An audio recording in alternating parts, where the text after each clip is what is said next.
आपल्या अहमदनगर जिल्ह्यामध्ये जिल्हा काँग्रेसचा अध्यक्ष आणि त्याच्यामध्ये सगळे गटतट, पण सगळ्या गटाला हाताळायची ताकद एकाच माणसाची, ती म्हणजे जयंतराव सातपुते. वेळेला गोड बोलून, वेळेला सल्ला देऊन, नाही तर समोरचा किती मोठा असला तरी थोडंसं दाबून बोलून, खरं सांगतो तो आपण काय करणं योग्य हे सांगण्याची त्यांची पद्धत होती, सांगण्याची पद्धत होती त्यांची. नाही आपल्याला असं नाही करता यायचं, म्हणजे कधी दबात नव्हते ते कुठं, हे वैशिष्ट्य त्यांचं होतं. माझ्या मते मी जे सांगतो ते सगळ्या पटणाऱ्या गोष्टी तुम्हाला. एक गोष्ट सहज सांगतो मी की त्यांचा अध्यक्ष म्हणून सुद्धा खूप जिल्ह्यामध्ये चांगल्या पद्धतीनं ते सांभाळत होते सगळ्यांना. आपलं शेती महामंडळाच्या जमिनीच्या संदर्भामध्ये, शेती महामंडळाची जमीन आपली ज्यावेळेस वाटण्याचा विषय, मी महसूल मंत्री झालो आणि आम्ही कोर्टातून निर्णय घेतला, सुप्रीम कोर्टातून वाटण्याच्या याच्यामध्ये ज्यावेळेस ते वाटप करायचं होतं, अनेक लोकांना विश्वास नव्हता की वाटप होईल, असं वाटत नव्हतं, अशी स्थिती होती. जयंतरावांनी त्यावेळेस जे वाटण्याकरता पुढाकार घेतला आणि आग्रहानं सांगायचे की आपल्याला जितकी चांगली जमीन शेतकऱ्यांना देता येईल ती दिली पाहिजे, त्याला त्याचा उपयोग झाला पाहिजे. आणि म्हणून आग्रहानं ते काम करून घेत असायचे का अधिकाऱ्यांबरोबर आम्ही सगळे बसायचो, चर्चा करायचो आणि तुमचं वाटप ते सगळं झालं. अण्णासाहेब इथे आहेत, ते वाटप झालं, त्याच्यामध्ये आरोप झाले त्यांचे, काही कारण नसताना आरोप होते ते मला माहिती आहे. काही नसतं कारण, फक्त कोणतरी वाटप करतंय आणि त्याच्यात क्रेडिट घेतंय, श्रेय घेतंय म्हणून आरोप.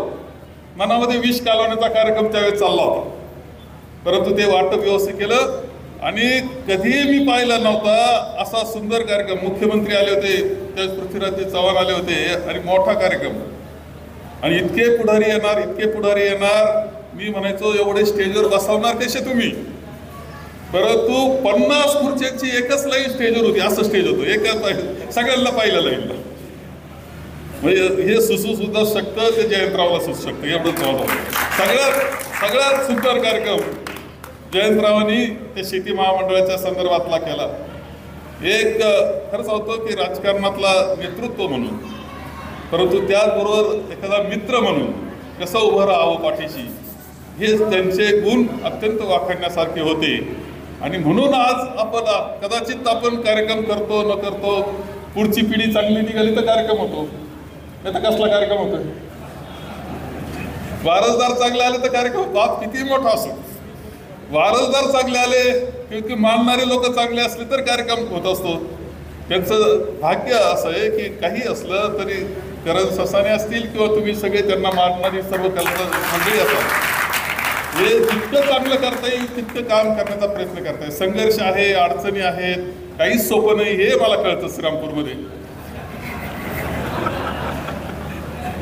परत आम्ही येऊन तुमच्यात हल्ले करीत असतो, जमल तेवढं बिघडवण्याचा प्रयत्न करीत असतो, तरी तुम्ही टिकून राहत असता. सॉरी मैं जरा मराठी में बात कर रहा हूँ इसलिए कि जरा अलग बात करनी थी थोड़ी सी.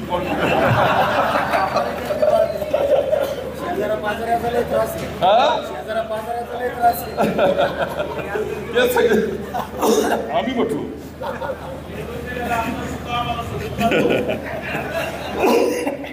तर याच्यातून एक क्षमता तुमची निर्माण होत असते, लोकांमध्ये राहता, काम करतात, प्रश्न सोडवण्याचा प्रयत्न करता, एक संघटन तुम्ही टिकून ठेवण्याचाही प्रयत्न केलेला आहे.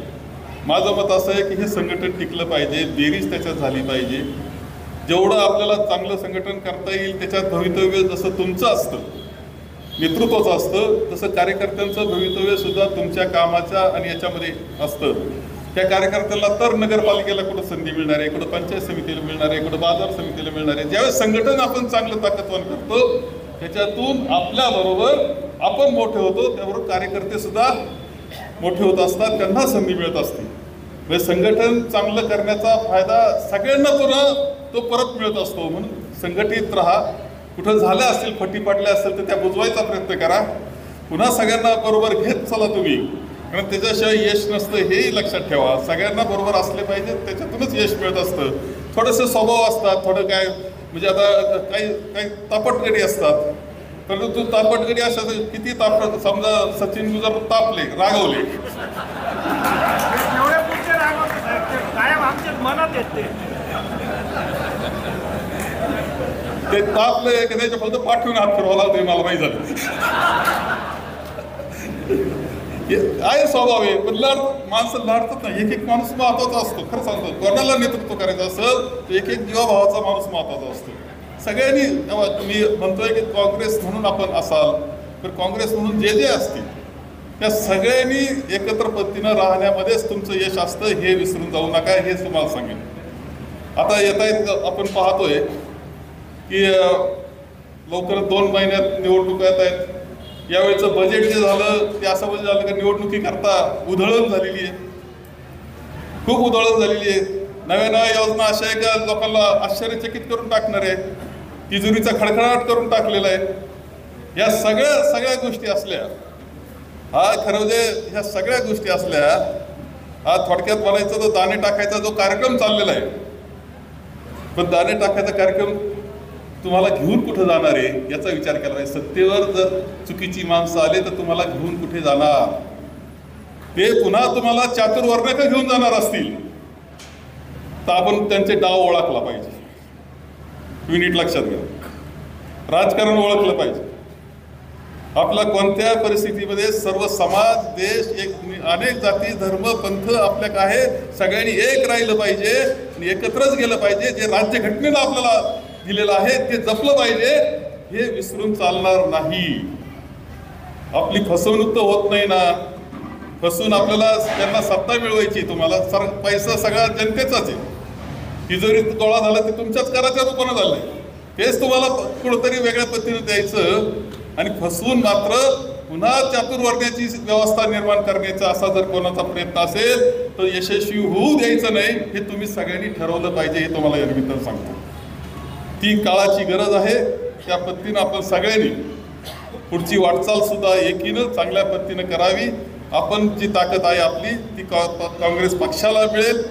आदरणीय सोनियाजींना, आदरणीय राहुलजींना, खरगे साहेब आहे, दिग्विजय सिंग साहेब आहे, हे सगळे नेतृत्व करणाऱ्यांना आपण ताकद द्यायची असती, ते पुन्हा आपल्याला ताकद देत असतात. या पद्धतीनं काम करावं. हा असं वागणं आपण, हा खऱ्या अर्थानं जयंतरावला केलेलं श्रद्धांजली आहे, त्यांची आदरांजली आहे असं मी मानतो. आदरणीय जयंतरावजींच्या स्मृतीला मी यावेळेस अभिवादन करतो आणि माझे 2 शब्द संपवतो.